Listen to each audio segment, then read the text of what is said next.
আমাদের মাল সামানো নামানো হচ্ছে। আমাদের পিক আপ থেকে আমরা কটিয়াদি থেকে পিক আপ দিয়ে আসছি আমাদের বাবুর্চি। আমাদের মাল সামানো সব।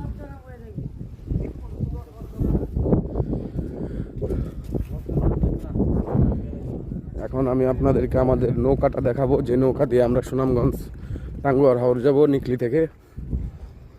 এই যে আমাদের নৌকা, এই নৌকা দিয়ে আমরা নিকলি থেকে টাঙ্গুয়ার হাওর যাবো। বাপি ভাই কিছু বলো। এখন মাল নামাই দিচ্ছি, মালটা নামাই লই। ঠিক আছে ভাই, ঠিক আছে।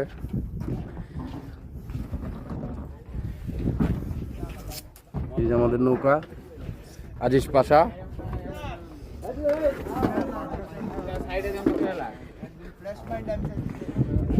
আমাদের এই নৌকা দিয়ে আমরা নিকলি থেকে সুনামগঞ্জ ভ্রমণে যাব।